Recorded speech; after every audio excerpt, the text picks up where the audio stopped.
Welcome to Boone Pickens Stadium. I'm Scott Wright, joined by Andrea Cohen.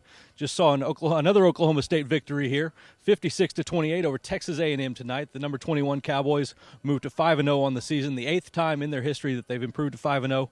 It was opposite day here at Boone Pickens Stadium. The defense, for once, kind of stole the spotlight. 5 turnovers in the first half. 2 of those they take back for touchdowns. The offense struggled at times and took a while to get going, but the defense really stole the spotlight and carried the Cowboys until they could get far enough ahead that they really put this one out of hand. One thing that we saw was some struggles running the ball. Andrea, talk about what the coaches and players had to say after the game on that. It was the first time since Florida Atlantic last year that they haven't had a guy individually go over 100 yards rushing. So it was kind of a strange night for the offense. And Mike Gundy was saying that in the first half they were having a hard time. Just offensive line was getting mashed a little bit, and there was just kind of no holes that guys were having to stop and couldn't find a seam. In the second half, he said it got a lot better.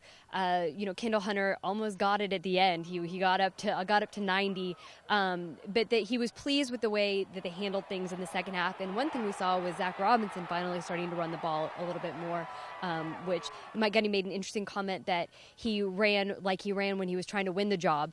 So I think he was pleased with the way he performed as far as running the ball goes.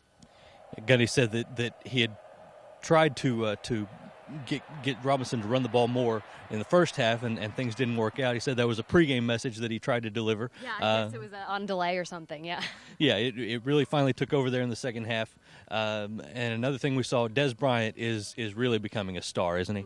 He is ridiculous. He had the 3 receptions and the punt return, and he's just something. And to read the post-game quotes from the defensive backs from Texas A&M, I mean, talking about this guy's one of the best athletes I've ever seen. I mean, he's really something special. He doesn't, touches the ball 8 times and makes that big of an impact, more than 200 yards.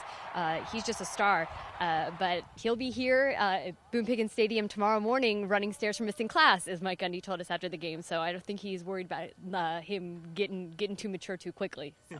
He's a piece of work, as Coach Gundy told us today. That's going to do it from Boone Pickens Stadium. Next week they're at Missouri, big showdown with the number 4 Tigers, number 2 in offense, scoring and total yards coming into tonight, and they're as of right now whipping up on Nebraska pretty good. So that should be a really fun shootout up there in Columbia. We'll talk to you then.